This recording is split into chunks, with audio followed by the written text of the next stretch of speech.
पाकिस्तान का दोस्त तुर्की हुआ लाचार। भूमध्य सागर में भारत की दहाड़ से कांपा मैदान। साइप्रस बना भारत का नया अग्निद्वीप। तुर्की पाकिस्तान के नापाक मंसूबों पर फिरा पानी। हिंद महासागर से आगे बढ़ी भारत की ताकत। यूरोप के दरवाजे पर भारतीय नौसेना की पहली दस्तक। भारत के स्वदेशी हथियार अब यूरोप में मचाएंगे धूम। अरबों डॉलर की डिफेंस डील का खुला दरवाजा। तुर्की की 1 लाख सैनिकों की तैनाती भी पड़ी फीकी। भारत के एक कदम ने बदल दी यूरोप की पूरी बाजी। जब पाकिस्तान और उसके कुछ गिने चुने हिमायती ये सोचकर खुश हो रहे थे कि उन्होंने भारत को घेरने की कोई बड़ी रणनीति बना ली है, तब दिल्ली में एक ऐसी बिसात बिछाई जा रही थी जिसकी गूंज अंकारा से लेकर इस्लामाबाद तक सुनाई देने वाली थी। ये कोई बयानबाजी का खेल नहीं था, ना ही कोई व्यापारिक समझौता। ये था 2025 के नए भारत का वो शक्ति प्रदर्शन जिसकी कल्पना न तो तुर्की के सुल्तान बनने का सपना देखने वाले एर्दोगन ने की थी और न ही उनके सहयोगी पाकिस्तान ने। ये उस चक्रव्यूह की कहानी है जिसे भारत ने अपनी सीमाओं से हजारों किलोमीटर दूर यूरोप के दरवाजे पर जाकर रचा। एक ऐसा कूटनीतिक ब्रह्मास्त्र जिसने सिर्फ एक झटके में तुर्की जैसे नाटो सदस्य देश को भी अपने घुटनों पर सोचने को मजबूर कर दिया है। ये कहानी है भारत के उस कदम की जिसने साबित कर दिया कि अगर कोई देश पाकिस्तान के सुर में सुर मिलाकर भारत के खिलाफ जहर उगलेगा तो भारत उसे जवाब देने के लिए उसके घर तक पहुंचने का दम रखता है। आखिर भारत ने ऐसा क्या किया? कैसे एक ही चाल में पाकिस्तान के सबसे बड़े इस्लामिक हिमायती को उसी के इलाके में घेर लिया? और कैसे इस एक कदम ने भारत के लिए यूरोप में अरबों डॉलर के हथियारों का बाजार खोल दिया? हम आपको बताएंगे इस धमाकेदार खबर की पूरी कहानी, तो बने रहिएगा वीडियो पर। और इस संबंध में आपके जो भी विचार हों कमेंट में लिखकर जरूर बताइएगा। तो चलिए कहानी की शुरुआत करते हैं उस गलतफहमी से जो तुर्की ने पाल रखी थी।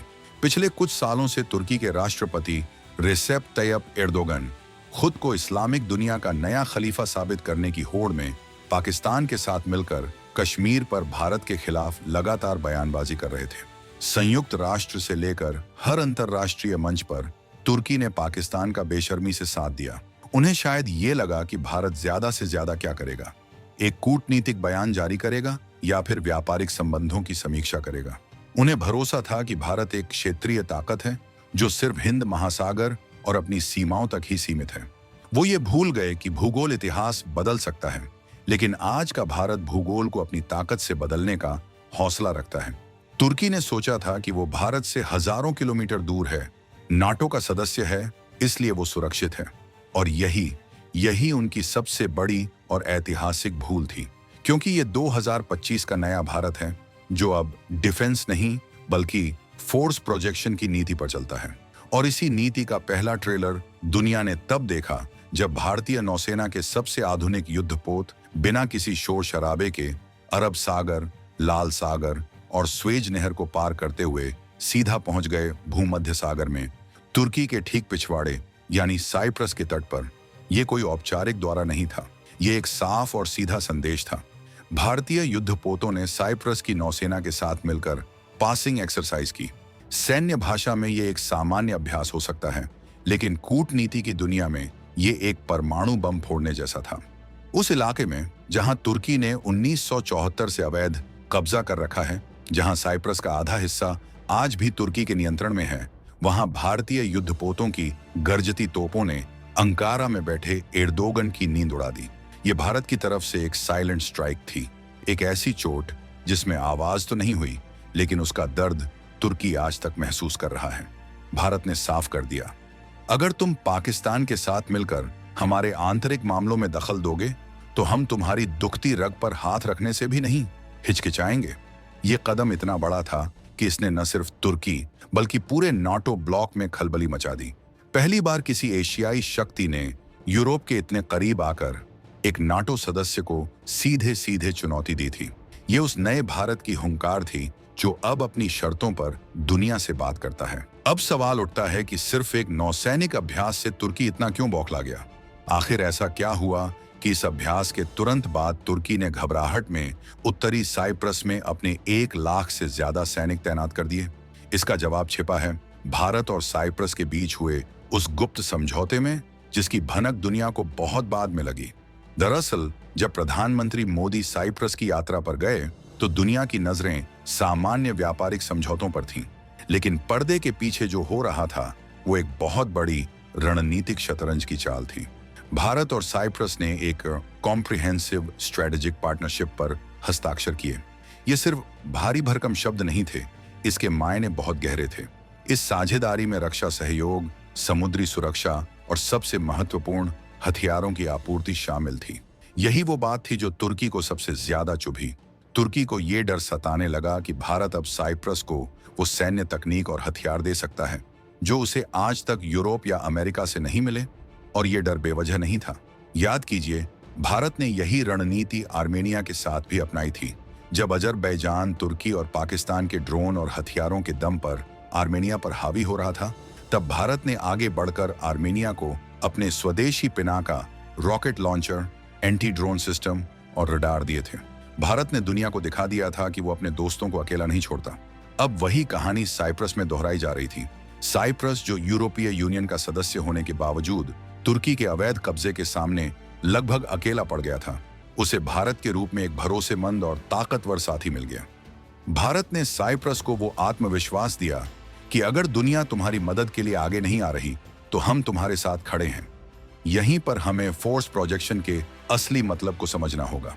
इसका मतलब सिर्फ अपनी सीमाओं की रक्षा करना नहीं, बल्कि अपनी सैन्य, आर्थिक और कूटनीतिक ताकत को अपनी सीमाओं से हजारों किलोमीटर दूर तक ले जाकर अपने राष्ट्रीय हितों की रक्षा करना है। भारत के युद्धपोत अब सिर्फ हिंद महासागर की निगरानी नहीं करते, बल्कि लाल सागर, स्वेज नहर और भूमध्य सागर तक नियमित मिशन पर जाते हैं। ये इस बात का सबूत है कि भारत अब एक क्षेत्रीय शक्ति नहीं, बल्कि एक ग्लोबल पावर बन चुका है। एक ऐसी शक्ति जो दुनिया के किसी भी कोने में अपने दोस्तों की मदद करने और अपने दुश्मनों को जवाब देने की क्षमता रखती है। भारत के इस एक कदम ने उसके लिए वो दरवाजे खोल दिए जिन्हें खोलने की कोशिश दशकों से की जा रही थी। इसका सबसे बड़ा और गुप्त फायदा है यूरोपीय रक्षा बाजार में भारत की धमाकेदार एंट्री। साइप्रस यूरोपीय यूनियन का सदस्य है। अब तक भारत को अपने हथियार यूरोप में बेचने के लिए कई तरह के कड़े नियमों और राजनीतिक बाधाओं का सामना करना पड़ता था, लेकिन साइप्रस के साथ रक्षा साझेदारी करके भारत ने एक तरह से बैकडोर एंट्री कर ली है।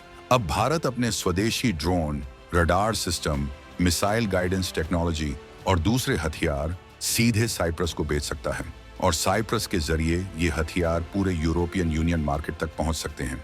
ये अरबों खरबों डॉलर का बाजार है जिस पर अब तक अमेरिका, फ्रांस और रूस जैसे देशों का कब्जा था। अब इस खेल में एक नया और दमदार खिलाड़ी आ गया है, भारत। कल्पना कीजिए, भारत में बने तेजस लड़ाकू विमान, ब्रह्मोस मिसाइलें और ध्रुव हेलीकॉप्टर अब यूरोपीय देशों की सेनाओं का हिस्सा बन सकते हैं। ये न सिर्फ भारत की अर्थव्यवस्था को रॉकेट की रफ्तार देगा, बल्कि दुनिया में भारत की साख को एक हथियार आयातक देश से हथियार निर्यातक देश में बदल देगा। लेकिन कहानी यहीं खत्म नहीं होती। इसका एक और बड़ा रणनीतिक फायदा है साइप्रस का भारत के लिए एक फॉरवर्ड ऑपरेटिंग बेस की तरह काम करना। आसान भाषा में समझें तो साइप्रस भारत के लिए यूरोप और मिडिल ईस्ट में एक ऐसा ठिकाना बन सकता है जहां से भारतीय नौसेना पूरे भूमध्य सागर, स्वेज नहर और लाल सागर पर अपनी पैनी नजर रख सकती है। ये वो समुद्री रास्ते हैं जहां से दुनिया का ज्यादातर व्यापार होता है। इस इलाके में अपनी स्थायी मौजूदगी बनाकर भारत ने चीन के बेल्ट एंड रोड इनिशिएटिव और ग्वादर पोर्ट को सीधी चुनौती दे दी है। चीन जो समुद्री सिल्क रूट बनाकर दुनिया पर कब्जा करने का सपना देख रहा है, भारत ने साइप्रस, ग्रीस, इजराइल और मिस्र के साथ मिलकर एक नया मेडिटेरेनियन इंडिया मैरीटाइम कॉरिडोर बनाने की नींव रख दी है, जो चीन के हर मंसूबे पर पानी फेर सकता है। ये भारत की उस साइलेंट स्ट्राइक डिप्लोमेसी का बेहतरीन उदाहरण है, जहां बिना शोर मचाए, बिना धमकी दिए, सिर्फ एक रणनीतिक कदम से दुश्मन को ऐसी चोट दी जाती है कि वो सालों तक उबर नहीं पाता।